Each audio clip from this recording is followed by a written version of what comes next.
Good morning, sweet world, and welcome to the No Dunks podcast presented by FanDuel. It's Friday, July 3rd, 2026. This is The Drop. I'm J.E. Skeets here on the Classic Factory, and alongside me, as always, Taps Mellis. NBA podcast listeners, this is for you. Next to him, it's my top shot hot boy, Trey Kirby. Ayo. Ayo.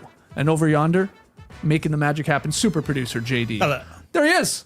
Here we are. Hello to everybody on YouTube. Hit the like button, subscribe. Podcast listeners, 5-star ratings and reviews. On today's drop, we're going to share some NBA free agency winners and losers. And we'll also end with some rapid fire questions. But first, we got to circle back to the shocking trade from earlier this week. We dropped the emergency podcast because on Wednesday night, the Beantown Boys split up. One of the most successful duos in recent NBA history. The Celtics traded Jaylen Brown to the 76ers for Paul George, 2 first-round picks, 2028 by way of the Clippers and their own unprotected in 2031, and then 2 second-rounders. Yesterday, Jaylen Brown released a statement on the deal, writing in part, because look at this thing, it was lengthy, but he did say, quote, "I'm still processing how this all went down. I'm excited and disappointed at the same time." And he wasn't done because last night he hosted, I think it was an hour-long Twitch stream. Finally. And talked more about, obviously, the shocking deal here. You've had some time to think about it. Jaylen Brown to the Sixers, and maybe you've read the statement and watched the clips from Twitch. I don't know. Of course. Yeah, what do you think here after a couple of days to really ponder this move? This was just more about money than it was about basketball for the Celtics. Their ownership decided, hey, this is the way we're going to plan out our roster and our salary cap for the next few years. We don't want to give Jaylen Brown an extension at some point. It was more like the Tetris. It was like, let's fit these in the spreadsheet. Okay, Jason Tatum, you're surely the number one. And then everybody else fits below that. And this ownership was unwilling to give 2 guys max deals. This is not about basketball. This is not about Jaylen Brown's comments on his platform or social media, or him liking it or the team liking it. This is strictly about money. That's what it comes down to. And they decided to give a shorter term to Paul George and move on from there. And then, yeah, have smaller pieces down the roster. I mean, you see one team in Philadelphia willing to commit $500 million to their 3 guys over the next 3 years in Jaylen Brown, Tyrese Maxey, and Joel Embiid, and other teams that don't. Some teams want to do it, and this ownership doesn't. You know, back over the last few weeks, I was thinking, okay, I was getting into Bill Chisholm and his ownership and if he'll see eye to eye with Jaylen Brown, because he's a true fan. And he is the owner, but he's more of a ceremonial owner. He's there, but it's the money behind him, the private equity money behind him that decides where we're going with this. And that's just the habit and what's happening with a lot of ownerships in sports in general. It's private equity money. And they decided, we're not going for it. Okay, really. That's fair, but then why did they trade Brown for this package? Sure, Could they have not done better? Yeah, Paul George is done. He's 36. He's got 2 years left. We don't have to give 6 years of money to somebody. I mean, I think that's what it comes down to. We can go to Derek White and Peyton Pritchard and Neemias Queta and others, and it's Tetris, man. Jason Tatum's the big bar, and then the other pieces fit in. That's what it is to me. That's what it sure looks like. Some teams will do it. Some teams will say 2 max, 3 max. We're seeing it in other teams, but I mean, you can hear Cuban talk about it now a lot. He basically says ownership has changed. There's the families that own it here and there, but those are getting far, far fewer. True. And we're just seeing a lot of this happen in a lot of sports, and that's what Boston's doing. I don't think it's about Jaylen Brown, really. Do you think Peyton Pritchard would be like the little plus? Okay, sure. That's what I have. He would either be the plus or the box. I don't know which one of them. He's got to be one of the smallest ones, and Cube, it's symmetrical as well. PP. So I like that. But I'm with you. I do think that this is largely a financial move, and I think one of the big takeaways in general from free agency is that we're feeling the effects of this new CBA and how scared teams are to go into the second apron. The owners completely crushed the players on this one. It ain't ever going back to a time when it's not a hard cap. And that sucks for the players, and it sucks for teams that draft well and build up these guys, because now we're getting to a place where giving Jaylen Brown, a guy who is a homegrown star, who's a finals MVP, who's an all-NBA player, you're like, I don't know if we want to pay this guy. I don't think that's the way that this CBA was supposed to work. It was supposed to make it easier to keep players in the places that they started in. And now it just becomes we're signing that deal and then moving it later because you can't pay top 5 money to a top 15 guy. And that's basically what it is. But I think the other thing at play here is Celtics just must hate Jaylen Brown. Like, why would they do this deal now? Like you're saying, what I'm coming back they could have to. just waited. No, you don't even have to be in Boston right now. Jaylen Brown could be on vacation if he wanted. But he's streaming, so that's his choice. But he could be doing anything else in the world. The Sixers would do this trade any day of the summer. They absolutely could have waited. They could have tried to patch things up with Jaylen Brown. They could have brought him back for this season. Maybe things go well. Maybe they don't. But guess what? Some other team's going to come out of the gate and go 4-16 and be like, uh-oh, we got to do something. Maybe then you could pounce on this, or they could do the Paul George deal later. The only other thing I can think of is maybe the Celtics now think they've got something else lined up because they do have flexibility. They do have salary cap relief a little further down the line, and they got a couple of more assets that they can throw into a trade. So I know they've been linked to like a Trey Murphy-like type character, maybe a different Pelican in Herb Jones, whatever it may be. This can look a little bit better if they get somebody back who's more young, for lack of a better word. Like if it ain't just Paul George, if it's Paul George and Trey Murphy, that's fine, right? Like, but still, this is dumb for the Celtics to have done this. I think they can still be good in the regular season, but I don't think they're a championship contender anymore. Yeah, I think that's what ownership is all about now. We can be good, and they will be. Yeah, in the regular season. Yeah, we might win a playoff I guess series. they're convinced that they could be good in the playoffs too. If this is their current roster, or there's another move to be made. But But their peak is lower. Silly. Their peak is not as high. It's clear. For sure. No. So I think they're comfortable with saying, all right, we'll start to piece these together. We get a draft pick here. Maybe they have another move here. That's why they're comfortable keeping a Shireman and a Hugo Gonzalez, like the cheap parts. So is that why you think then they ultimately didn't make the trade for Giannis then too? Because of this idea of like, well, that'd be just 2 max guys there. And okay, we'll just be giving Giannis now the massive super max extension. And now we still have 70% tied up in 2 guys, right? Seems to be part of it. And a guy who has God, injury. That's depressing. Yeah, it's giving 70% of your salary cap to 2 guys.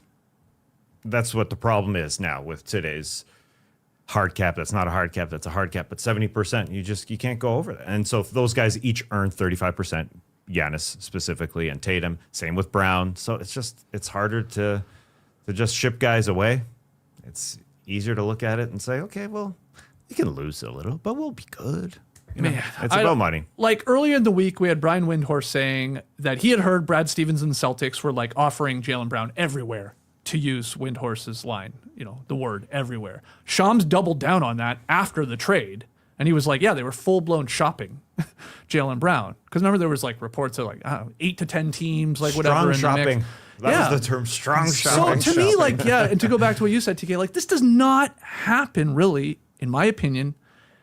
There's no salvageable relationship here between Jaylen Brown and it feels like the Celtics front office. To then just like, all right, we'll take Paul George and some draft capital. Like usually when an all-NBA player is traded, it's a big haul of picks or at the very least a young player or 2, not Paul George. No. That's the weird part. It is Despite weird. being 1 year earlier done and not having to give a contract extension. Yeah. You're giving Jaylen Brown a max extension. That's a big part. So Jaylen Brown gets on Twitch yesterday and he seemed hurt. I mean, they packed me up. Yep. And so I don't know how hurt the Celtics are towards or what they feel towards Jaylen Brown. I don't buy into that. They didn't like him. This just wasn't salvageable. I don't buy that part. Well, I do buy that it was something unsalvageable. Really? Because I mean, he literally didn't say the word Celtics in his going away thing. He says I'm mad and disappointed. So obviously he's still upset, but you can also tell him to suck it up. You're upset in the summer, who cares? Come back and play. Right. They have him under contract. They could have done that. It could be weird. We've seen that happen before, but that would be better than this. I mean, they picked Tatum over Brown. That's clear. Yeah, absolutely. And they should. Yeah, he is the better player. Let's remember that. As good as Jaylen Brown was this past 12 months. I mean, there is a question if Tatum's going to be the exact same guy, but he looked great coming back this season. But to me, your ceiling is not as high. They picked money more than basketball. It is weird timing-wise. They could have done this in September. I mean, this is going to just be discussed all summer long, what happened here. And I can't wait for the, what do they call it? The Now You Tell Me article, because, oh my God, you feel like that's going to be dropping in the next couple of weeks. And maybe we get some more details of what the hell went wrong. Was it all about this analytics angle and this idea that, oh my God, Jaylen Brown makes a lot of money and is an all NBA player, but somehow we're better when he's not on the floor and we win games when he's not out there and all that. There's the relationship between Brown and Tatum. I assume we get more from that. I don't think he said Tatum's name last night in this Twitch stream. There's the Giannis part of it all, and how that opened up a can of worms. It's a mess here, and you're right. He seemed like generally sort of shocked and hurt, and like obviously now he fires up the whole revenge idea of he's back in the process, or he said, roll the damn ball up. He's like literally like, I got to change my mindset. I hate the process. Now I'm part of the process. Yeah. I guess he's not part of the process. I guess we're post-process at this point. And that's one of the interesting things to me is like, there's barely any talk about the result of the team for the Celtics here. There's barely even less talk about the result of the team for the Sixers here. It's all about the Celtics books, which is kind of weird because this is awesome for the Sixers to get another All-NBA player for Paul George. They got two guys who made second-team All-NBA. They got two guys who last season got MVP votes in Tyrese Maxey and now Jaylen Brown as well. That to me is very exciting if I'm a Sixers fan. Yeah. This is a Maxey move. This is not an Embiid move. Mm-hmm. This is a new era for the Philadelphia 76ers. You said this seemed like a Daryl Morey move. Daryl Morey would have never traded for Jaylen Brown. He would have been one of the analytics guys saying, no way. So. Yeah. And not to mention, Daryl Morey seems to have been scared to make a big move in the past couple of seasons for the Sixers unless his hand was being forced. But it's interesting to me because now Embiid becomes a luxury. He becomes their ceiling piece. He was their floor piece last year. You look at the playoffs, they were down 3-1 when Embiid was not playing or barely able to be on the court. He had three great games. They won all three of them. Yeah. He was back to doing nothing in round two. They lost all four of those games. They were solely reliant on Joel Embiid to make them a better team. Now they got Maxey, who's going to play a ton. They got Jaylen Brown, who's going to play a ton. They're a better team right now. VJ Edgecombe will take a step forward. They're deeper than they were. We'll get into the Simons signing, Huck Porty as well. They're a younger, more athletic, deeper team that's not as reliant on Joel Embiid. Now the question is his contract. How much can he actually give you to reach your peak? Right. It matters a little bit less now, and I think that's huge for Philadelphia. The Philly starters are Maxey, Edgecombe, Brown, probably Dean Wade right now at the 4, and then Joel Embiid. And the bench, Bona, Barlow, Huck Porty, Justin Edwards. Anthony Simons signed a 2-year, $12.3 million deal with the Sixers, and then their first-round pick, LeBaron Filan Jr. Not bad. Obviously an elite starting lineup task, but a lot of this hinges, of course, once you get into the postseason on Joel Embiid. They're good. Yeah. They're going to be good in the regular season. Embiid or not, I think, but for them to like really go far, conference finals, yeah, it's Embiid. Yeah, your bigs are, now if Embiid is hurt, it's Dominic Barlow and some Bona and some Huck Porty. Yeah, that's what not scaring anybody. Yeah. No, it's not. Sure, but they were starting Dom Barlow last year. Mm-hmm. During the regular season, and they were good in the playoffs when Embiid played. But Barlow's an 8th man now. Mm-hmm. Like, the team is just so much better. And they did it for, one extra year of a younger guy in Jaylen Brown? It's a no-brainer. They are probably, I don't think any of us have them as winners, but they're the winners of the postseason, or the offseason so far for me. You got a great player. Simple as that. I mean, in the East, it's fun to look at the tiers because, Philadelphia should be in that second tier, but Toronto could be there. Where Detroit is. The whole thing is we'll get into the Eastern Conference and how it all looks later on in the show. But Philly's laughing right now. And according to The Athletic, the Sixers have thrown their hat into the proverbial ring to acquire LeBron's services on the heels of this Jaylen Brown trade too. Yes. Look, again, it makes sense from a basketball perspective. I know, Trey, I saw you share it on Blue Sky. I think it is real. This Rich Paul whiteboard going around of him basically breaking down all of the, I guess, realistic landing spots for LeBron to go. Sort of the basically starting lineups minus LeBron and his spot for some of these teams. And the Sixers is on the board, and so is the Cavs, and so is the Wolves. So look, I mean, I guess he could be going there. He could land there. Absolutely. Yeah. Where does LeBron go? It was interesting to see everybody realize that Mike Gansey, the guy who's running the 76ers front office, played AAU in high school ball against LeBron. He was second or runner-up to Mr. Basketball to LeBron in 2001, and now he's running their front office. and Steve Gansey, Mike Gansey's brother, shared a photo of the two of them together as high schoolers. Steve Gansey, who we watched as a College Park Skyhawks head coach. There's lots of connections. How could you not get excited about that? Well, I mean, come on. At this point with LeBron, you can find a photo of him with any NBA player. He's played with like, what, a 30% of the league or something like that? I'm sure there's photos of him with Sean Marks from 20 years ago. But a high schooler who was second in Mr. Basketball voting? Come on, you don't see that. Anyways, it is pretty cool to see all that drama happening. And as far as the draft picks go that Boston gets back, that's all convoluted, but it could be Phillies if it ends up being bad for some crazy reason. Yeah, it could be this first one at 2028 if it lands 1-8. So it could be super good too. Outside of the Clippers portion of it, which it could turn into the Clippers because it's convoluted. The Celtics also made some other moves here in free agency. Neemias Queta is signing a new 4-year, $56 million extension with Boston. And then we know about Mitchell Robinson agreeing to a 3-year, $47.4 million deal with the Celtics. Trey, a couple big guys here. One, keeping, obviously, Mitchell Robinson, the big addition. Yeah, and the Celtics came into the offseason saying we want to put more pressure on the rim, and Mitchell Robinson's going to help with that. I do think the Celtics are still going to be a good regular season team next season. They won 56 games without Jason Tatum for the majority of the season. Now you're basically switching Tatum for Brown. Paul George is in the mix now. Mitchell Robinson's in the mix. It feels like a big-time bet on Peyton Pritchard and seeing how much more creation he can take on, being the one-on-one guy that Jaylen Brown was. So, yeah, I do think the Celtics, like we said earlier, they're not a title contender this season, but I think that they've figured out the regular season. They were playing nobodies last year during the regular season and winning 56 games because they just understand how to max out possessions and the math of taking so many threes. Yeah, it's interesting that the Knicks kind of picked Alvarado and Shamet over Mitchell Robinson and said, Mitchell, you go get your money elsewhere. As James Dolan keeps saying, the second apron is suicidal and doesn't want to get anywhere close to that. And so it is kind of crappy, as we'll get to winners and losers for the Knicks and how this is all panned out as far as Mitchell Robinson goes, because he is, I think, a bit of an emotional motor for that team.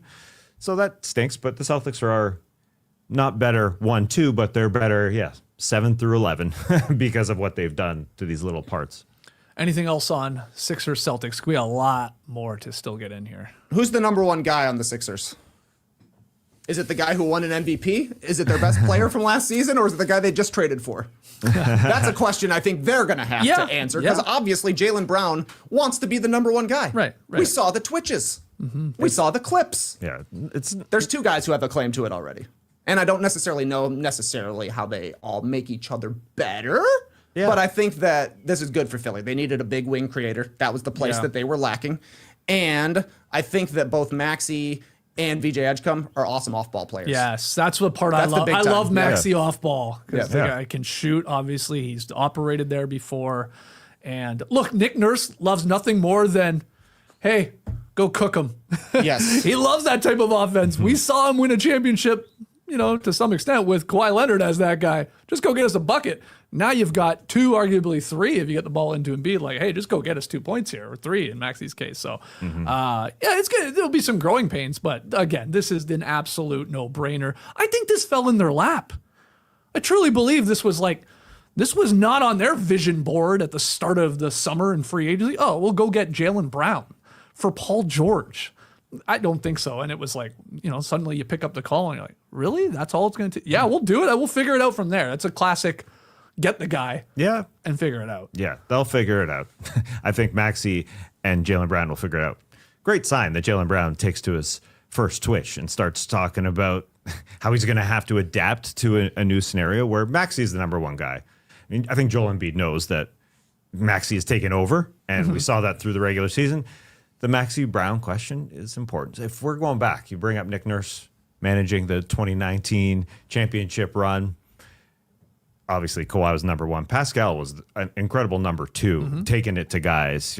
If you need the ball and you need a possession, Pasky was really, really good at doing that. The question? Who is the Kawhi and who is the Pascal Siakam in this case? I guess I don't know if they're both equal, sort of. Kind of. That's going to be I mean, their they're hope. I like think that Tatum they'll be Brown. somewhat interchangeable. Yeah. Stagger them as well. That's awesome. Because like when Maxey would go to the bench, they didn't really have anybody else. Yeah. But also Maxey had some troubles, I thought, during clutch times, making smart decisions. Another question I have is who's going to lead the NBA in minutes played next season? Maxey led it in minutes per game. Edgecombe was 11th, and Jaylen Brown was 15th. I think they all finish top 5 next season. Oh, top 5. Yeah, Nick man. Nurse loves to play his I know guys. he does. I know he does. Yeah. They'll be high. Yeah. Yeah. The wings are going to play a ton because, yeah, they did get a little deeper, but because they lost Quentin Grimes and they lost Kelly Oubre, 2 guys who played, it's going to be on Jaylen Brown and, some Dean Wade to play a ton of minutes because you're Justin Edwards, you're Anthony Simons. I don't know how much those guys are going to play at all. So Simon's going to play.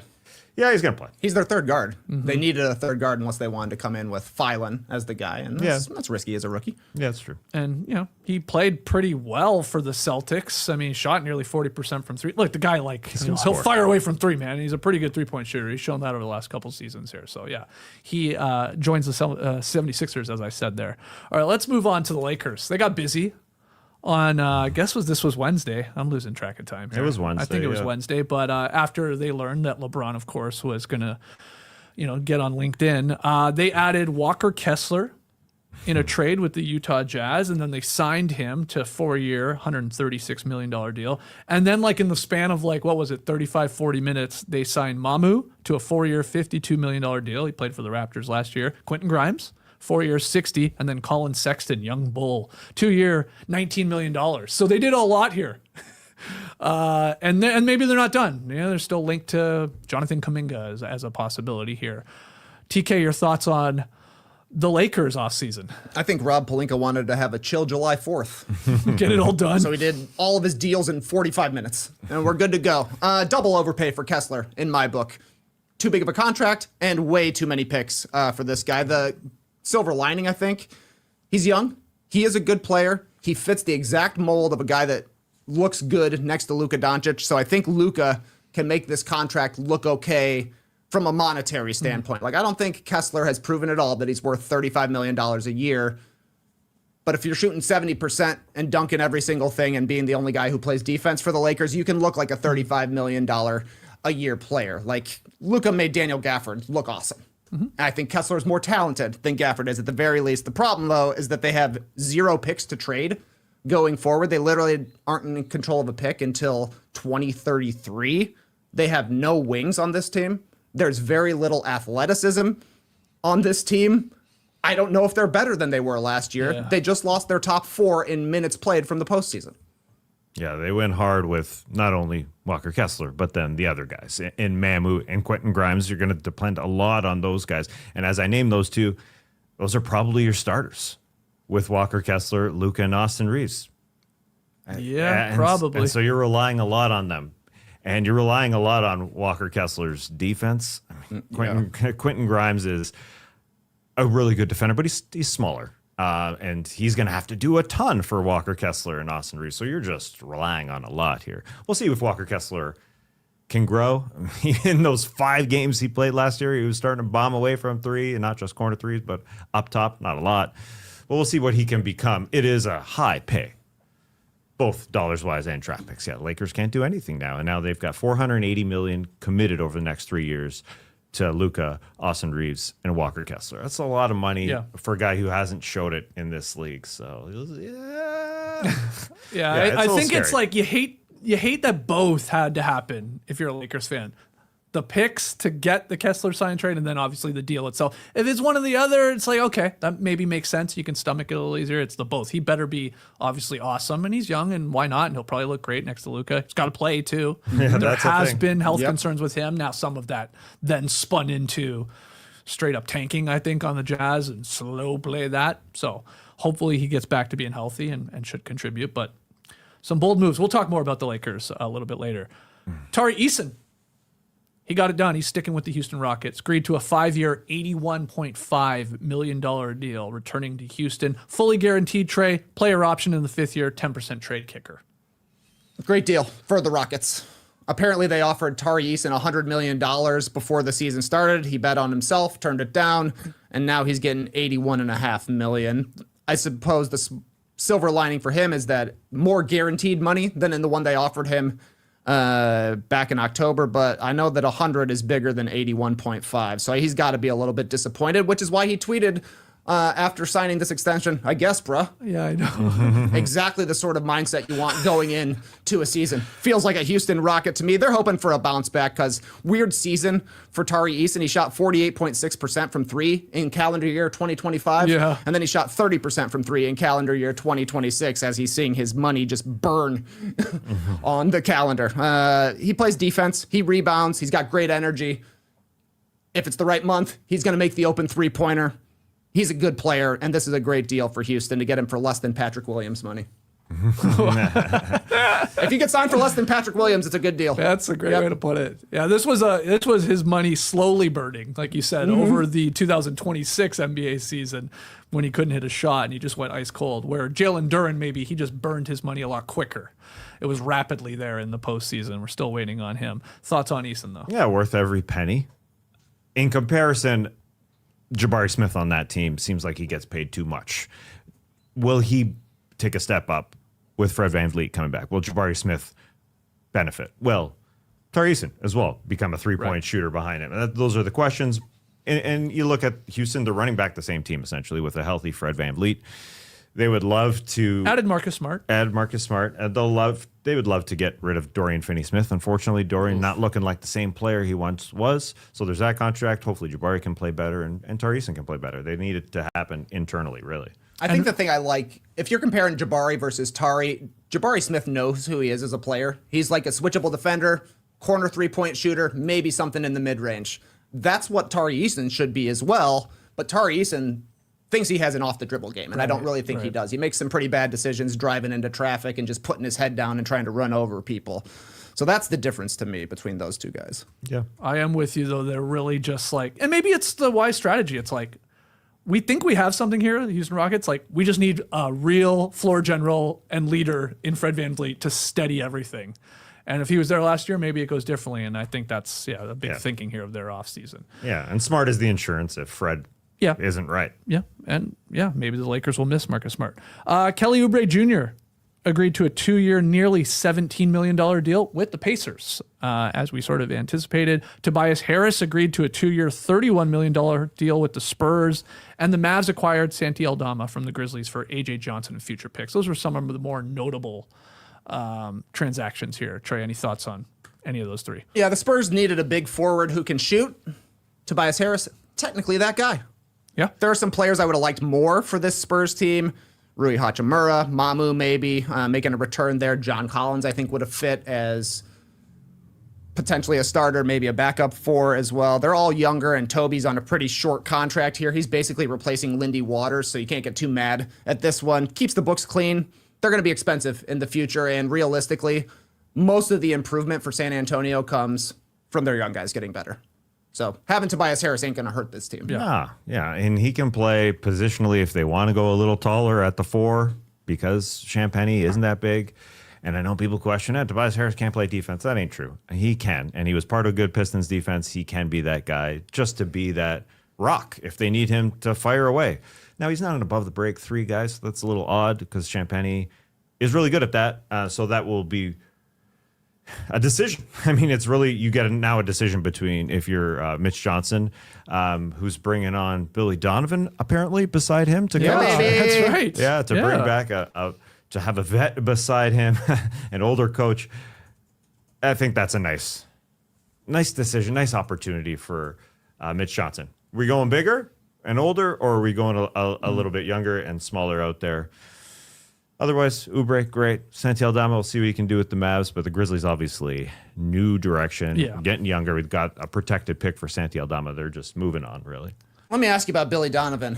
Is it weird Yeah, a little that they're bit. hiring a guy who is literally a Hall of Fame coach? Yeah. Does this mean they don't trust Mr. Johnson? Anytime the rubber hit the road for San Antonio, we heard a story about Greg Popovich coming in and whipping the troops. That's true. And now they're like, actually, you could use an experienced second in charge here. I wonder how much longer Mitch Johnson's going to stay the guy for San Antonio. This was strange to me. Yeah. I think it's more just old guy, have him beside him. I know we question everything about the Spurs. Like, they're going to do something here. Tobias Harris, why would they need him? All I think is just the old guy beside him. I think that's all it is. I think they do trust Mitch to get it done. Yeah, I think the perfect plan is he's there to help him. But I hear what you're saying, TK. It's like if the mistakes keep piling up or whatever, confidence is lost in Mitch Johnson, then a hiring like this, generally what happens is buy and he slides over, especially as a respected and veteran coach. So, I think they want the first part. They're like, just having another voice in the room, seeing the game a little differently, helping us out there to help Mitch Johnson out. And Pop can just obviously stay up in the suite. Yeah. Perfect world, but you never know. Minor deals for you. A whole bunch, okay? Just buckle up here for a second. Kenrich Williams, Kenny Hustle, staying with the Thunder. 1 year, $5 million deal. Raptors signed Mr. Anderson, Kyle Anderson, and Elijah Martin. Javonte Green is returning to the Pistons. Tyus Jones and Marvin Bagley III going to the Nuggets. Daquan Plowden, our guy, who we saw here play for the College Park Skyhawks and played for the Hawks. He returns to the Kings on a 2-year, $5.1 million deal. Tass's guy, DeAnthony Melton, returning to the Warriors, 2 years, $11 million. Jonathan Isaac and Javon Carter returning to the Magic on 1-year deals. Jackson Hayes, 2 years, $12 million deal with the Utah Jazz. And Pat Spencer agreeing to a 2-way contract with the Suns. So those are some of the more smaller transactions. Any you want to address? Pat Spencer couldn't get guaranteed money. I'm a little surprised by that. I agree. He was good. Yeah. It was good. He's more than just a lacrosse player. I thought he would get guaranteed money. You mentioned some of the guys like Daquan Plowden getting guaranteed money. I thought he would. Okay. A little surprised by that. Kyle Anderson, hey, Kawhi's former teammate. Get him in there. Just like Minnesota acquired him at the trade deadline. They got Kyle Anderson to just be that vet. Be around, be that former player, just to be that old guy around. So it's just one of those things that the Raptors are going to get. I don't love it. And I don't mind Kyle Anderson's game, but the Raptors need some shooting, I think. Kyle Anderson is not giving us shooting. No. But he's probably there just for a locker room vibes. Takes his time. He's a connector. A tough guy, too. Yeah, we'll see how he pans out shooting wise. I don't even think about him on the floor at all. I think more of as a locker room guy. But then you question, the health of Kawhi, the guys, and if they're gonna require minutes of Kyle Anderson, that's a possibility. Yeah, is he their backup center? Their backup center. Well, No. CMB is their backup center. Colin Murray Boyles. Yeah, he's their guy. Other might height. get him. They could use a big guy. Yeah. Yeah. Well, they don't have a lot of money to play with. Where's right now. Orlando? Orlando Robinson, is that his name? That's a guy. That's a guy, former Raptor. He's very big. That they added, He's huge. I thought you were asking me where Orlando is in the state of Florida. No, I always forget hold on, let me Orlando think. Robinson. I think it's in the middle, isn't He it? can fight out there. Yeah, it's definitely in the middle. But it's still creepy far from Atlanta. yeah. Like a 10-hour drive still from here. Just like one Atlanta. state over. How's that possible? It is far. It's very far. Surprisingly far. It's I thought very muggy. We've very talked about this muggy. before. Can't you drive quicker to Chicago than you can to Orlando? Oh, definitely not. Having driven to both, you can't do it quicker to Orlando, but it is far. Okay. Anyway, Marvin Bagley joined the Nuggets. That's interesting. Give him a shot, I suppose. But I think Dallas is indicating we got Gafford. Maybe Derek Lively will return one day. Plus, Cooper Fly plays big. You don't really need Marvin Bagley. Well, so you give him a shot. It's an interest. Denver's a whole interesting thing. Yes. What's going on? Jamal Murray showing up to watch Nikola Jokic play in qualifiers. That's cool. They're buds. But what's happening behind? What's happening with Peyton Watson? What's happening as far as Gordon and Johnson and big questions? Big questions. Still waiting. Valanciunas is done? Looks like it. Yeah. Oh, yeah. Looks like he's gone. Looks like they're giving up on that. Yeah, and going to Marvin Bagley instead. Of all those names I chucked at you, Trey, any excite you, or of that bunch of names, who will have the biggest impact in 26, 27? If you had to take a guess, it's tough. I think Jackson Hayes plays the most minutes. They got a lot of big guys in Utah, but you're probably right. They got Nurkic back. Yep. Obviously have Jaren Jackson Jr. and Lowry Markkanen, not a center, but a big guy, and then now Jackson Hayes. Okay, of all those guys that I threw at you, maybe there's an opportunity. He is in Utah. That's going to be funny. Weird in a Utah jersey, I think. I was happy to see Kenny Hustle here at least stick around with the Thunder because we weren't sure how that was going to work. So he's still on a very, very good team. A chance for another title. All right, let's take a break. When we come back, we'll actually do the winners and losers of NBA free agency. When it comes to the World Cup, I heard USA is going to beat Belgium. Landon Donovan told me that. Oh, wow. Unbiased. Yeah. A win into the quarterfinals would be the furthest that the U.S. has ever gone in the modern era. Good for them. They got further 96 years ago, though. Yeah, they did. 1930, yeah. That was a great one. Yeah. But No Fuller and Balogun, Balogun man. Oh. not playing Ridiculous. because of that red card. That was ridiculous. Didn't like the red card call on that. No. I agree. Either did the former players calling it out. Obviously, it looks like a kick when you do a slow-mo. It looks like he's It was unintentional. Yeah, didn't look Did like look like it. it hurt, though. Oh, yeah. Yeah. Getting But- your ankle stepped on as you're spraining your ankle. Yeah. Ouch. That suck. But it didn't matter because the USA scored another goal with one man down. That was cool. Yeah, that was awesome. What a free kick. Canada taking on Morocco. This is the biggest stage in world soccer, man. This is just fun right now. We had Portugal, Croatia yesterday happened in Toronto. Scotty Barnes taking it in. This is Drake fun was stuff. there, yeah. Well, yeah, I wasn't going to mention that, but yeah, he was. I think Shea was there too, I think. Oh, okay. I think so. This is the biggest stage, and now FanDuel is giving you a reason to root for every single goal. Introducing Every Goal Pays. Bet on a match and get bonus bets for every goal scored in that match. That's right, more goals means more bonus bets, and all you have to do is turn on your token. Let there be goals on FanDuel. We got, excuse me, Australia, Egypt today. Yep. That's the first game at 2 p.m. This thing is bouncing around like crazy. Argentina, Cape Verde, and then Colombia, Ghana tonight. 3 entertaining games, hopefully.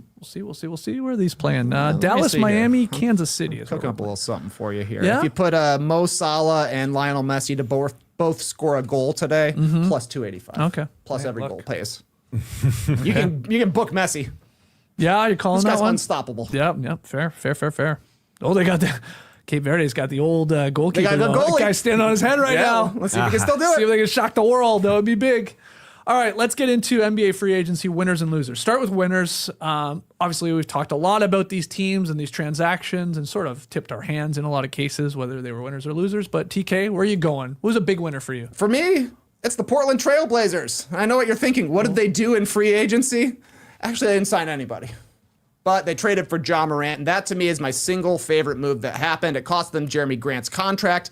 Same years as Ja Morant. It's going to cost the Blazers $16 million more, but they get a look at a star guard on a contract that can be reasonable if Ja's able to stay healthy. He doesn't have to get back to MVP candidate Ja Morant. He just needs to be good player Ja Morant. He's only 25% of the cap.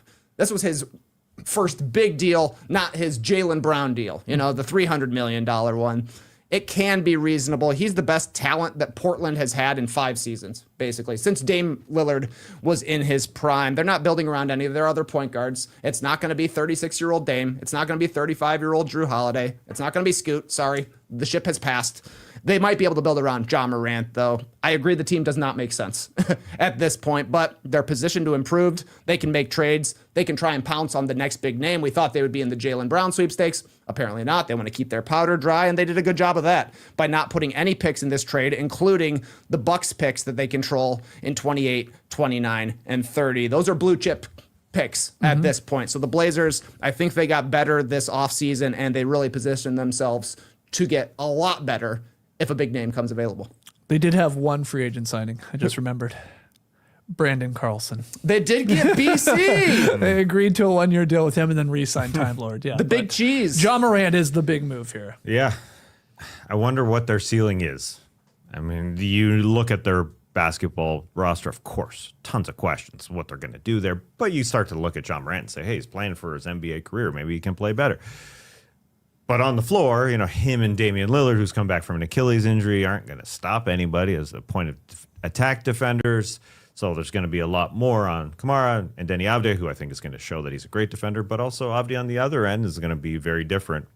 Not taking the ball up top every single time and just saying, hey, it's my possession and going at him. So that's different. We will see if they're at a 500 level. Is that I mean, that's the That's what dream. they were last year. Yeah.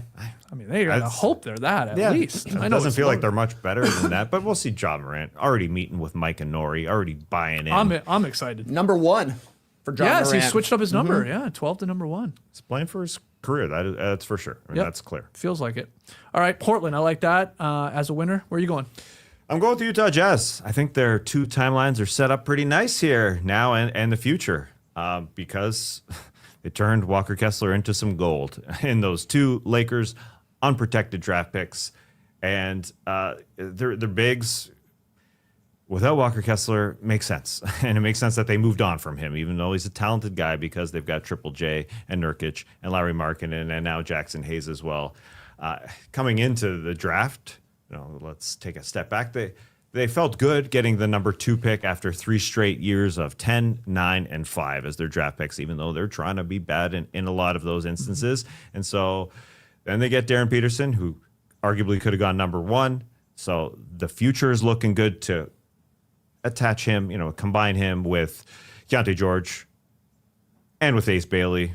And you can see if they're, down the roster guys, their young guys can help out a little bit more. And Cody Williams and Bryce Sensabaugh and your Flipowski. But overall, the two timelines are set up pretty nice here, thanks to Rob Pelinka that we'll get to a little bit later. But it looks good. It looks a lot better than it did 4 months ago when everyone was criticizing them of tanking. It looks good. It looks really good. Where do you see them in obviously a That's a crowded great West? I mean, they question. went 22-60 last year. And now if all these guys play and are healthy, it's an interesting looking lineup. Obviously, there's some youth there, but like, what are they hoping for? I guess is a better way to look at it. What's a very successful season to the Utah Jazz in 26-27? Realistic. I think realistically they want to challenge for the play-in tournament, which last year the Warriors were the 10th seed. They had 37 wins. That is a crazy low number. Yeah. I mean, in the Eastern Conference, it was 43 wins for the Heat. I don't necessarily think that Utah can double their win total from last year, but they should be 10 wins better 10 just to by 15. playing their Yeah. guys for an entire season. Yep. And there's no, they don't have an incentive to be bad again this year, right? They traded their the pick opposite. to Memphis, and they wouldn't have been able to pick in the top 5 again anyways Yeah. because of the new lottery rules. So I guess for them, they're probably just hoping, let's finish 20th. Let's finish 21st. That would be a great season for Utah. There's optimism there now, I think. Yeah. There's a lot of pressure on their guards, aside from the bigs of Markkinen and Triple J. There is pressure now on Keontae George to be good and to run a whatever it is, a play-in team, a 500 team. They got hopes, though. They should have hopes. But, everybody's meeting and being buddies with their head coach, and Will Hardy is going to tap into Keontae George, I think, hopefully, as a leader. We shall see. The roster is good enough to battle with the Portland Trailblazers, I think. I'm going to zoom out for my NBA free agency winner here, and you sort of alluded to it, Tass. The Eastern Conference. Eastern Conference sickos must be pumped. Do you think there's anybody with an Eastern Conference tattoo on their body? Yeah. Yeah, got to be somebody, right? Well, they're pumped right now because look at all the moves that have gone down here. The New York Knicks, first off, should be still the class of the Eastern Conference. They're basically running back their championship squad minus one Mitchell Robinson and his giant ass truck. Okay, so there is that. But otherwise, all their main pieces are there. The Celtics, I'm with you, TK. Despite losing Jaylen Brown and how awkward that got, they're still probably going to win a lot of regular season games at the very least. Maybe they falter in the postseason, but should be still around, I think, the top of the standings with their squad and how they play. The Sixers upgraded Paul George for Jaylen Brown. And they're going to be goddamn dynamite if Joel Embiid can play, 50, 60 games, whatever it is. The Raptors upgraded Brandon Ingram to Kawhi Leonard. They were already a top 5 defense, so that's a nice addition. The Heat added Giannis. I love that we barely even think about the Miami Heat right now. They did it too soon. Then all this other stuff happened, but that's a different squad with Giannis, if healthy. The Pistons are coming off a 60-win season. I know we'll dissect them here in a little bit. I don't think it's been a great offseason for them. But we're a good team. They were. We'll see what the drop-off is, if any. The Cavs made it to the conference finals last year. I think they still think of themselves as a contender. They might get LeBron, too. They might get LeBron. The Orlando Magic do have a talented roster. They're going to get the new coach bump. That generally helps a lot of teams, and Sean Sweeney coming in there. The Hawks were on fire to end last season. We'll see if it carries over. They didn't do a lot of huge moves, didn't take any like big risks so far here in the offseason, but maybe that's okay. Maybe they signed Tim Bontemps. That'd be exciting. That is a nice addition if you get Timmy Goodtimes in there. So they could be good. I'm not done. The Pacers get Tyrese Halliburton back. You know, how much will they recover to their 2025 Eastern Conference title? So I think that's 10 teams I just gave you. Haven't even mentioned the Hornets. They trade LaMelo. Still decent squad though. Knipple, Brandon Miller, sort of giving the keys to them. The Wizards, I mean, I don't know. I have no idea what the Wizards, but definitely should be better than they were. There's a lot of squads here. You know, and then, you know, there's the Bulls, there's the Bucks, there's the Nets. Okay, they're probably the three worst teams in whatever order. Maybe at the bottom there, wherever you feel about the Wizards and Hornets too. But 10 teams, this is loaded, man. It's stacked. These are huge, huge moves that a lot of these teams made. In the Sixers, the Raptors, and the Heat, most notably. Yeah. More stacked than the West. That's what some are saying, which seems weird. Well, I mean, they had a better season last year too. They did. Yeah. At the top 10, yeah. At the top 10 and the champion. And they won the damn whole thing. And they won the whole thing. Who made the best move in the East? Giannis, Kawhi, or Jaylen is what it comes down to. Yeah, man. You know Jaylen's going to play. Mm-hmm. That's part of do. basketball. Giannis, reliable, I would is say. the best of these three. Yep. Yeah. So, but yeah, obviously questions. These are all three. I mean, this is what's exciting about it. All three of these teams are like completely, like going for it really here, sort of in the immediate future too. Now, the Heat are already doing the whole thing like, not this year. Yeah. Right. And that's fine. That's fine. Like it may be the following year. Still, they're going to be obviously a different team with Giannis and Bam there as your two main guys. But yeah, I think ultimately, I think my answer is the Heat with Giannis. They did get Giannis. They got Giannis, man. Yeah. And again, it's like sort of because, you know, it's always like, oh, what's the latest thing? What's the latest thing? It's like already on the back burner here, but they did get him. He's going to be awesome. How about this package-wise? Things were about the same for Kawhi Leonard and Jaylen Brown. Mm-hmm. As Raptors fans, who would you rather have? Jaylen. He is And I younger. know- I mean, you're talking about 3 seasons with both of them, guaranteed. You would have to pay Jaylen probably at the end of that 3rd season, whereas Kawhi, you have to pay him right away. Yeah, I guess a counter to what I just said, though, is Kawhi's a better shooter. Yes, He's a much better shooter. he's a better player at his peak for sure. Yeah. He's But- 35 though. Yep, 35. And of course, we feel more confident Jaylen Brown playing closer to the 75, 80 games than any Kawhi Leonard season. But then again, in a playoff series, that becomes a different question. If you're like, okay, you can pick one of these two guys to help you win a 7-game series, I'm probably going Kawhi. I am going Kawhi. Yeah, I he am. hasn't won a series in 5 years. I know he hasn't, but I mean, He didn't have a Scotty Barnes beside him. Yeah, he also didn't play a lot of them. Yeah, that's but for sure. it's a great question.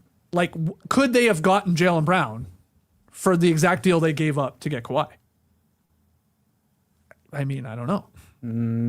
Ingram doesn't seem like a Celtics player to me. Yeah, right. Grady Makes Dick less- could have thrived less though money. in Boston. Yeah. You know, a white guy who chucks threes, it's perfect. No, up we got to there. get Grady Dick to the Lakers, baby. Tres Leches taking over in LA, baby. All right, so yeah, Eastern Conference Sickos, big winner here. Let's do losers. Trey, where are you going? I got the Detroit Pistons as a loser. Just back-to-back underwhelming transaction cycles for me. My favorite move they made this offseason is Isaiah Joe for 2 second-rounders. That seems good. They needed shooting. They also needed ball handling and somebody to be a secondary creator, which dates back to the trade deadline in February. I think Tobias Harris to John Collins is like a lateral move. They traded Beef Stew for nothing. So essentially, Isaiah Stewart and Tobias Harris, 2 very important players to the Pistons last year, became John Collins, Isaiah Joe, and some second-round draft picks. The Herter thing is just a contract play. It feels like there could be lingering tensions with regards to Jalen Duren. At the very least, I don't think the Pistons got better this offseason. And Skeets, you just ran through every team in the Eastern Conference, for the most part, got better. Yeah. So for me, I'm looking like, what are the Pistons doing? Part of it is I think they're worried that they're going to have to pay Asar Thompson next year. either an extension or they'll wait till he goes into restricted free agency, and that can get tough if you're then talking about paying 3 massive contracts to Cade, Duren, and Asar Thompson. But really, it's like, you should have traded for Kobe White. Yeah. That would have solved so much for this team. He's young enough. He's the exact position and type of player that they needed, and you can get him on a decent enough deal that it's not killing you going forward. So I think kind of a bleh offseason for Detroit. Absolutely. You look at a bunch of those teams in Boston and Philly and Toronto, I'm probably taking them in a series over Detroit. Although Philly, I should say this.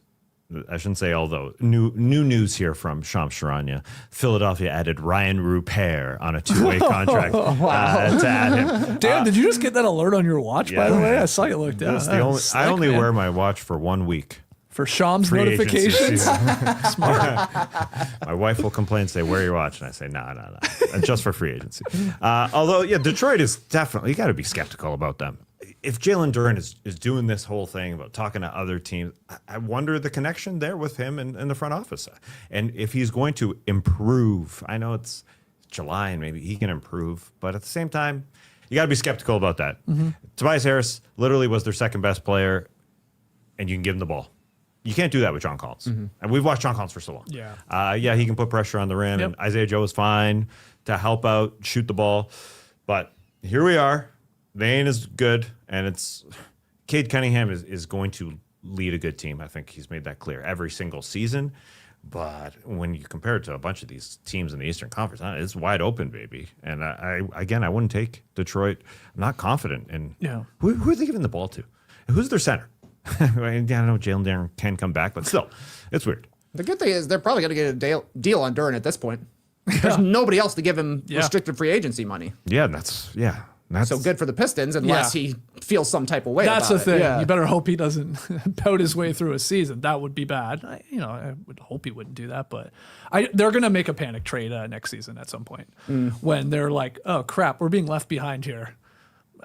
They'll have some of these deals, like you said. The Herter one will probably be a guy move. It could be Collins and stuff like that. So they just scream that. But yeah, I'm with you guys. This is a disappointing offseason for sure. What about you, loser, for the offseason? Hey, we'll get literal here with the New York Knicks. They lost Mitchell Robinson. He was a part of their team, and he's underappreciated, I think. He was a guy who helped get Karl Anthony Towns to the postseason as their starting center because he played 20 minutes per game in the regular season just to help him out. Now it's a lot different in the backup center role for the New York Knicks. Huck Porty also out, and so, they'll probably go fishing for somebody else to help out. But Mitchell Robinson, heart and soul, again, 20 minutes per game during the regular season. Those minutes came down in the playoffs. They didn't need him as much, 14 minutes per game. But we shall see what happens in the regular season to get Karl Anthony Towns to the playoffs again. I think he was just helpful and a good dude. The longest tenured Knicks player. Will they lose their chemistry, their locker room? Probably not. No. But still, he's just a nice to have. Now, who are they playing, behind Karl Anthony Towns? It's a fair question. Looney is he's the rumor, right? Yeah, rumor. And he does basically the exact same stuff as Mitchell Robinson. Just hurt even more than Mitchell Robinson these days. Oh yeah, Looney is certainly past his prime, but I think the Knicks can recover from losing Mitchell Robinson. But they literally need to get a backup center. It's just like they need someone. It's just pathetic, is what we're getting at. Though it's like you won a championship, Dolan. Jesus Christ! Bring him back. Like, God damn it. He was the longest tenured Knick too. Yeah, like that's the part that's a little like you roll your eyes at it. Okay, I get it. Absolutely. I mean, it's difficult. Makes obviously building the roster, but you have a very good team here. You're going to be a favorite still. Just keep the band together, man. You just made a lot of money. Yeah, I think he's okay. Yeah, I hate hearing this. Second apron is suicidal. It doesn't have to be. If you're bringing back the exact same team and knowing that you're not trading anybody, you're running the same team back. Maybe you can say, hey, Mitch, just 1 year, right? That flexibility or something like that. So, yeah, it sucks when a team doesn't bring back everybody just for one more chance. Well, it especially sucks when the champion doesn't bring them back. Those are the teams that are supposed to be paying into the second apron. Yeah. You should be like, okay, we got a chance to win the championship again. I guess we'll go into the second apron. Yeah. It hurts your team building constructs for sure, but they built a great team. Yeah. So what are you adding to it? So I don't know.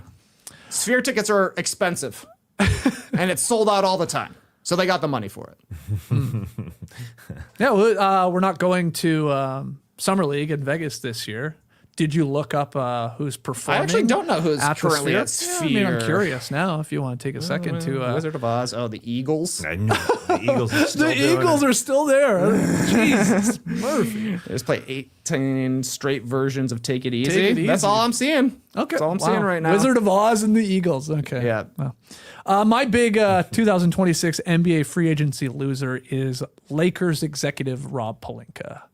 Our guy Ben Golliver at ESPN, I thought he put it well, noting how Pelinka was facing likely significant pressure from all sides this summer. First off, he is answering to a new ownership group, so that always brings new challenges, new voices that want to have their opinion heard. There's that. Then you had Luka probably, of course, saying, hey, let's upgrade this roster. Most notably, I need a center. I want a center. And of course, they get Walker Kessler. And then LeBron James just leaves. And that's marking the beginning of a new era for the Lakers. So a tough spot, I believe Pelinka was in here. And what's he do? How does he respond? He goes to the aisle labeled exciting whites. And he got Austin Reeves to re-sign. Big deal. I've made my thoughts known on that. 4 years, $185 million maximum contract extension. I also get it, though. You couldn't see him leave. Luka likes him, too. But it's a lot of money. And acquired Walker Kessler. Hefty draft pick package, and then the 4-year, $130 million. Now, the salary actually, at his age, it's going to be 18% of the salary cap for Walker Kessler. So that is well below max number, and it has him 10th or 11th, I think, among centers. So pretty good if he obviously plays and great, gives you great defense and stuff like that. So I actually don't mind that. But in addition to LeBron leaving, they lost Marcus Smart, Luke Kennard, Jackson Hayes. Rui Hachimura, I guess, is probably leaving.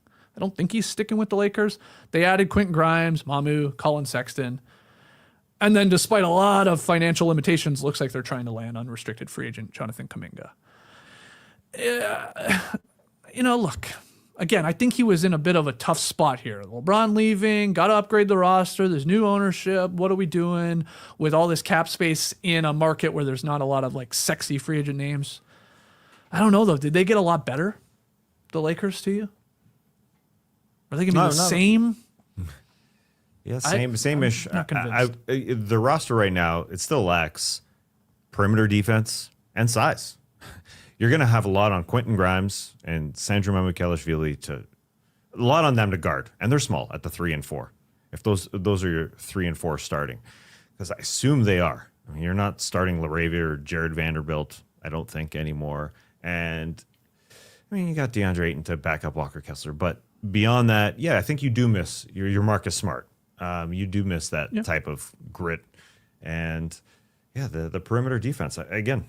Size and I know Walker Kessler is huge, but there's a lot on him right here, right now. And there's a lot on undersized 3 and 4 with Grimes and Mamukelashvili. According to league sources, Luka is excited about the Lakers signings. So maybe that's all that matters, right? I mean, he's excited about keeping Austin Reeves. He seems excited about the rim protection that Walker Kessler could give.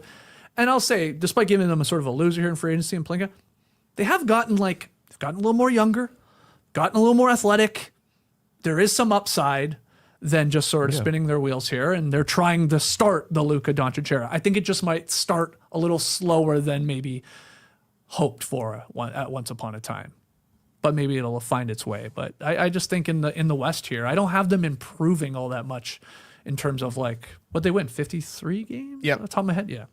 4th seed. Yeah, what do you think about the Lakers? I think they're actually going to be awesome on offense. They built a Luka Doncic team. A lot of shooting and a guy who runs to the rim. Kessler's going to shoot 70%. If you're a center and you play with Luka Doncic, you shoot 70%. Sure. Gafford did it. Lively did it. Hayes did it. Ayton did it. This guy's going to be good. Yeah. They're going to be awesome on offense. This is another... People will definitely be picking Luka Doncic for MVP because this is set up perfectly for him to dominate on the offensive side of things. I don't like the length of some of these contracts. I'm like, Mamu, good deal. 4 years. That's kind of long. Colin Sexton, not really a fan at all. Quentin Grimes, same thing. I'm like, good deal for him. 4 years. That's too long. You're stuck with this team for a little bit. without all these picks that you're able to trade and change up the team. So this is going to kind of be their team. It feels like, which is just crazy to me. Like, why go into free agency with a lot of cap space if you're the Lakers? You don't build with cap space anymore. It's just not how it's done. Look at the Lakers.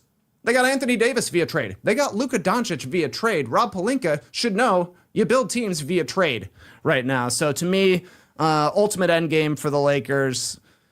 Let Luka have some fun. Be a challenging team. Like, this is still a playoff team to me. And then eventually they're going to have to trade Reeves to get Luka, whoever the next guy is, because it just don't make sense. Like, this team is just not good enough. They got swept by the Thunder. Thunder didn't even make it to the finals. Yeah.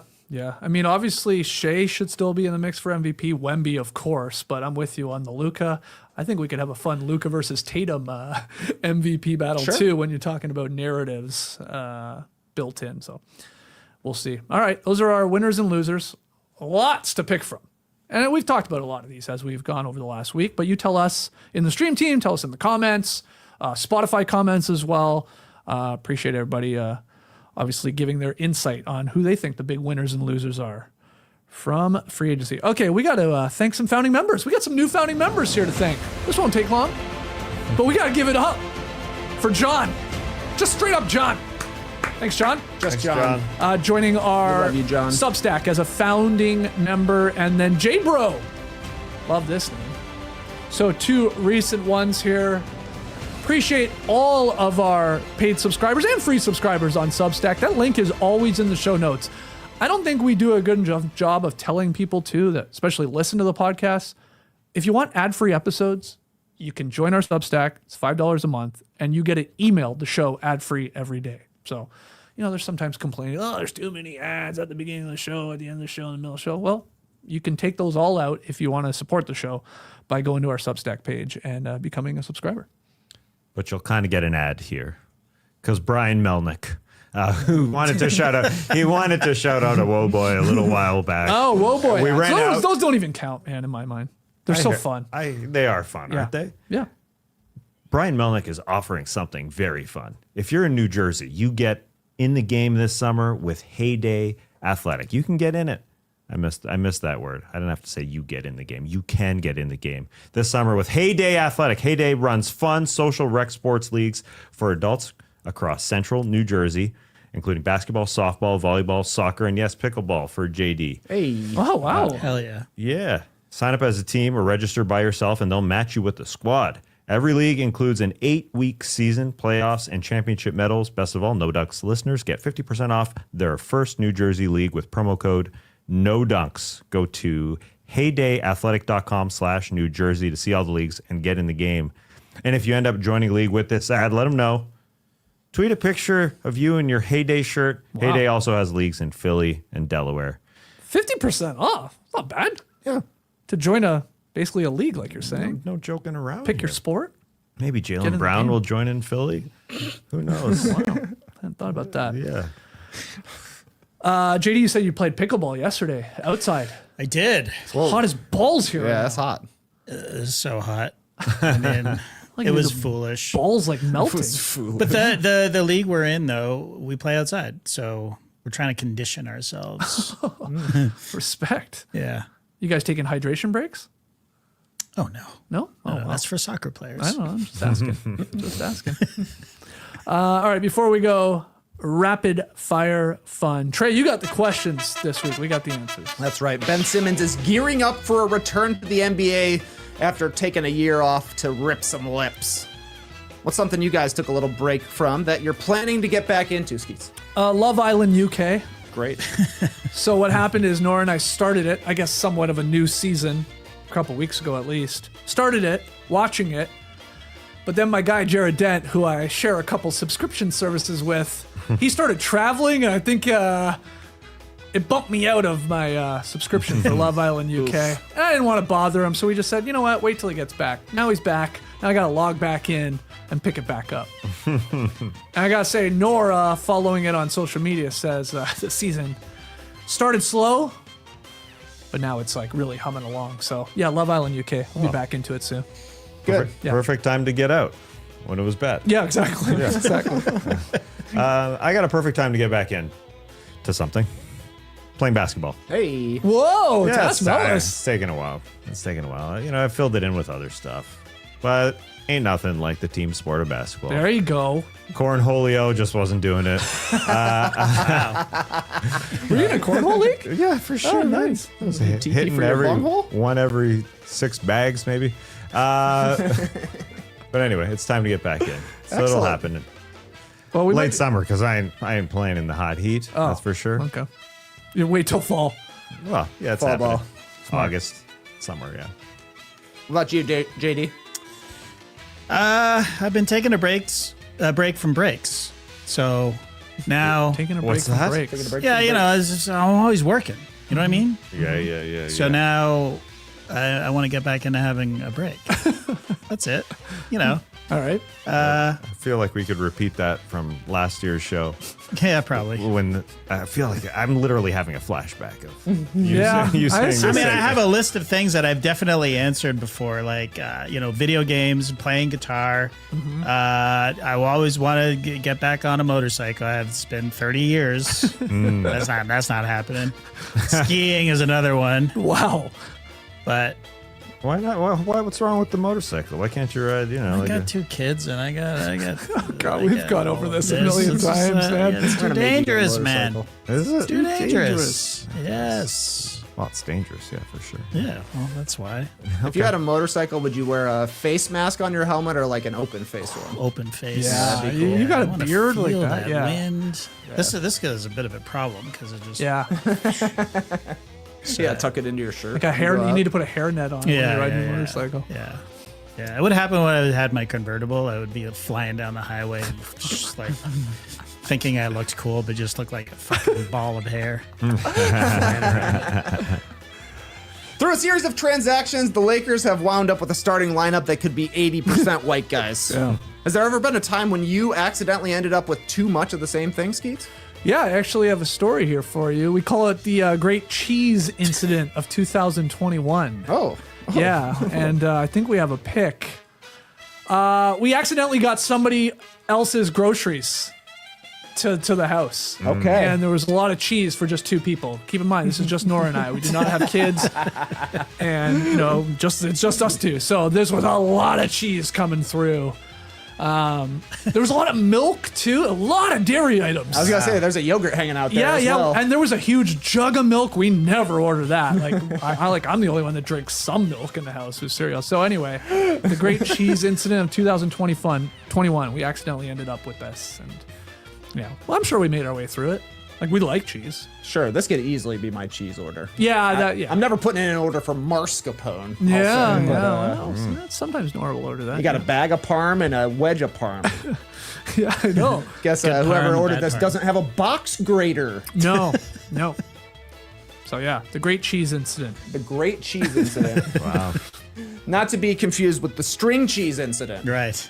Right. Yeah. Yes, that's right. Tess, how There's about you? so many cheeses, so many white products. I'm just segueing to what you said about potential 4 out of 5 white starters for the Lakers. Could easily be 5. Luka Reeves, Walker Kessler, Laravia? Sure. Mamu Laravia. Yeah. And Quentin Grimes, it's as close to a white guy as you can get. He's half black, half white. So 4.5. Yeah. His mom. I didn't know that. His mom's white. He's got a half brother who plays in the NHL, entirely white. Same mom. Huh. Yeah, Tyler Myers. Yeah. Okay. Yeah, now you know. So they're calling, instead of Showtime, they're calling them Snow Time. Snow Time Lakers. I Pretty do- funny. Pretty damn funny. Pretty funny. Yeah. Yeah. Tres leches will become cinco leches at some point.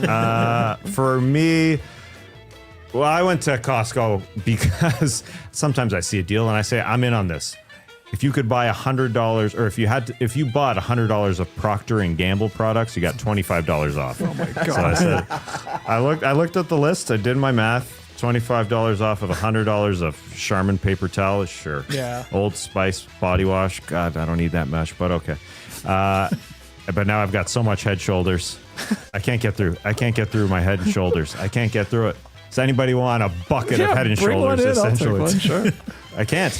I'm like trying to. What do you mean you can't? It takes You will, forever. but It's you not like will. it goes bad. Yeah. No, I know. I'm not complaining, but I'm like, I just have it. I've honestly added to my huge supply that I've had for years. Sometimes you think shampoo goes bad, you know?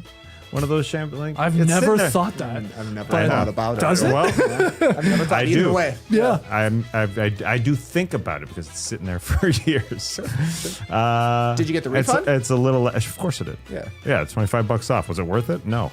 But I guess They got you. they got me. I mean, sometimes shampoos, it looks like they dilute a little bit. You know, it's like they can separate a little bit. Is more the proper term. Yeah. So then you got to shake them up. Is that healthy? Probably. It's just shampoo. Shake it up. JD, when do you end up with too much of something? Well, I hesitate to say this because they're a sponsor of the show, but Fabletics, guys. We got a lot of Fabletics. And the only reason I'm saying this is because there's a heat wave happening and it's all like sweats. Like I have like this whole, my closet is full of tracksuits and stuff that I can't wear. Yep. And it's a lot of Fabletics. They sent us a literal metric ton of Fabletics, which, you know, very generous, but also it's a lot. You got every style of sweatpant that ever has been made. Literally. And but luckily I live with two other men, so I distribute it to them. But I thought I saw Jackson wearing one yeah, he's wearing one today. Yeah, I saw him in the baby blue. The I baby thought, blue, yeah, it's a nice I was like, one. oh, I got that one. Yeah. That was nice. I bet the three of you kind of wear like similar sizes, huh? Yep.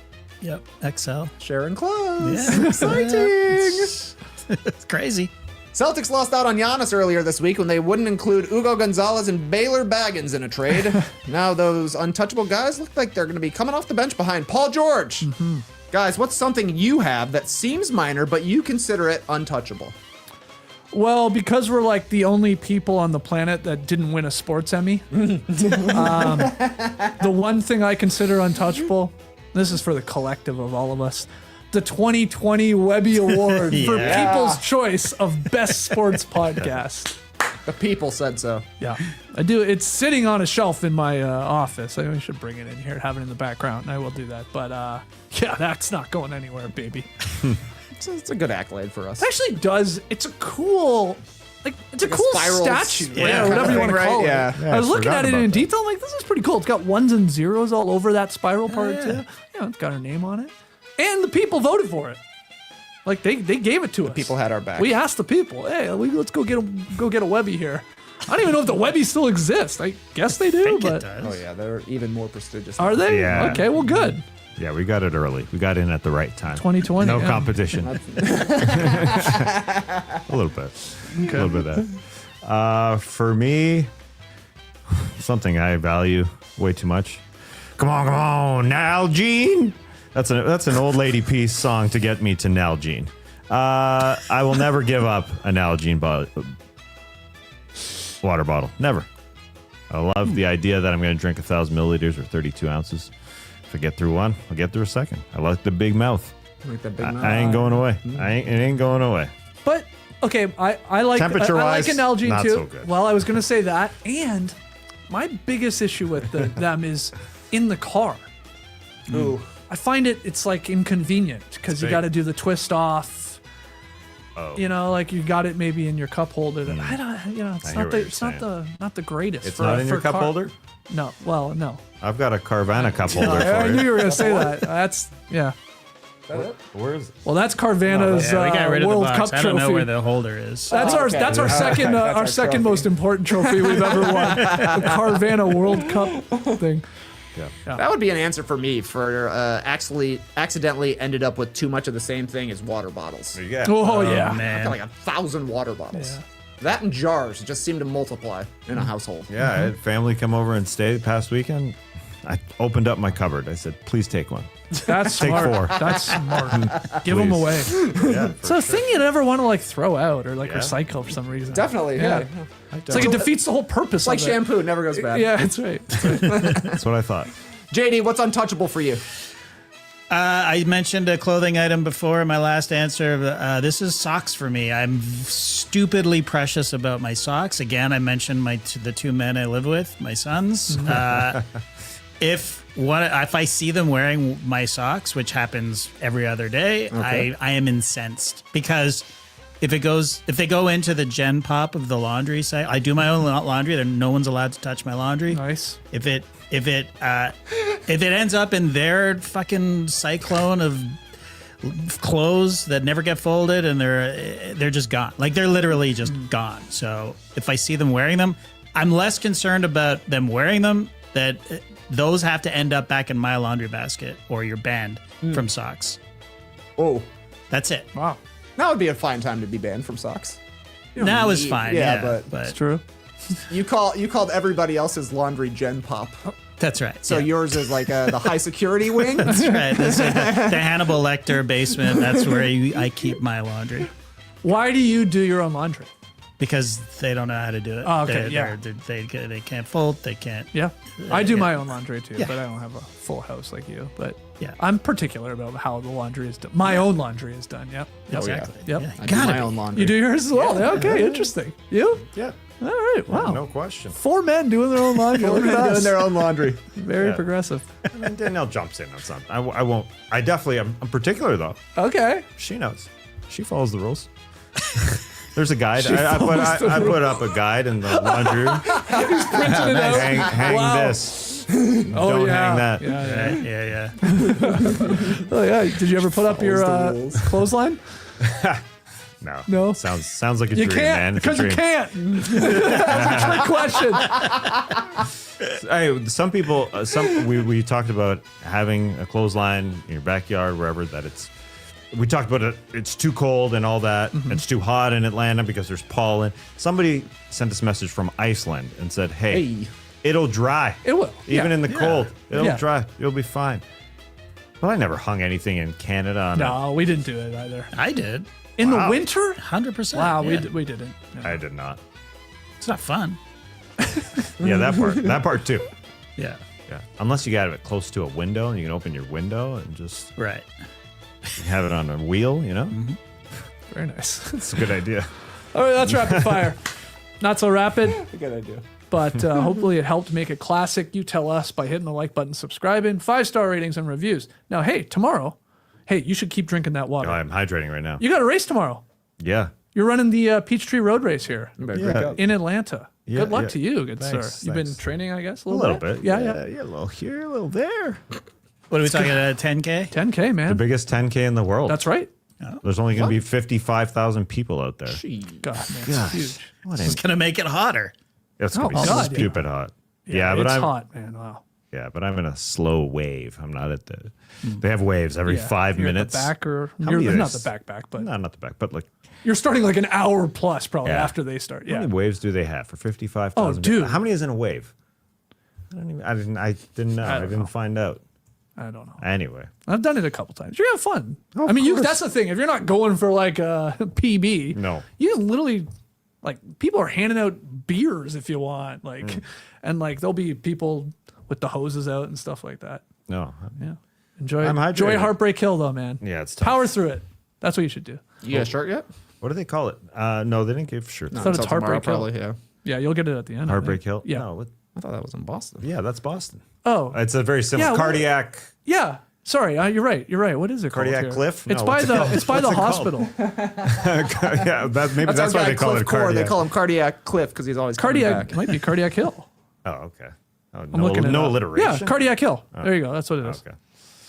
Anyway, that'll be fun. Yeah, no, I don't. That's yeah. Heart Attack Hill, but just a different name. Yeah. Yeah. Yeah. And they got the hospital right there. That's the funniest part. Yeah. Piedmont Hospital, right? It's right there. You're gonna go right by just down the road from Lee. Right. get him out. Right. There's Tassie. There he is. All right, if you're in Atlanta and you see Tass running by you tomorrow, cheer him on, and good luck to you.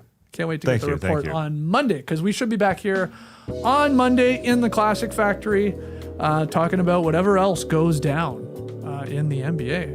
I mean, it's starting to run out of things here at a certain point. We got some restricted guys hanging around. It's Jalen Duren is big. Rui Hachimura, I guess, is a somewhat notable name. Who am I LeBron, forgetting? of course. Oh, LeBron. Yeah, that's the big one. LeBron is the big one. But like, think of how things change. It used to be we get no free agency news until LeBron decided on something. Yeah. And now we've had a lot of news. Yep. But we're still waiting on LeBron. Yeah, man, I had forgotten about LeBron. Wow. I mean, I guess I'm seeing all these reports that he's doing the whole documentary. Yeah. Which has already been going on, but probably really going to be ramped up here if this is his final year. That does make me go, man, how do you not go back to Cleveland? That just writes itself, right? Just be a little weird if it's like in Philly or I don't know, in Golden State even. Philly especially seems like a weird last chapter. Weird. To me. But who knows? Yeah, we'll see. We'll see. Will we do an emergency podcast for wherever LeBron signs? Like, let's say it happens mandatory. this weekend. I agree. Yeah, wow. We've talked about him a lot. All right, well, In don't, over 23 don't years. announce it, LeBron, during the two big games for us this coming, weekend and Monday. Canada on Saturday versus Morocco. America on Monday, right? America's Monday. Belgium, yeah, okay. Don't do it then. I feel like they timed the Jaylen Brown trade around Team USA. They announced it at like 6:30. Yeah, that's true. They're like, call this in. We all got a game to watch. Yeah, man, maybe. I think they did. Maybe. Where was that game? All right. Oh man. Oh, man. You already have a huge scratch on your head. Now you're Scratch gonna on have one my on face. I got one on my arm. Wow. And then I'm gonna have a nasty shin bruise. Damn. I would have never even thought that could have happened. But ouch! Watch that sign. Look at that thing. That sign just wobbling. What were you about to say? Oh, I was going to say, was I the don't game know. in Philly? I was going to say, was that game Was in it? Philly? I don't remember. No, San Francisco. Oh, yeah, San you're right. Francisco. You're Yeah, right. Okay. Jeez. Okay, this guy. I go to urgent care. Band-Aids on. Yeah, get him to Piedmont. I'll get you in. Emory's just down the road from here, right? 2 beds in my room, no problem. All right, good luck tomorrow, Tass, and we'll see you Monday. Until then, Clipper Bros. You heard it here first. Have a great time. Turn up. Love you guys. Awesome.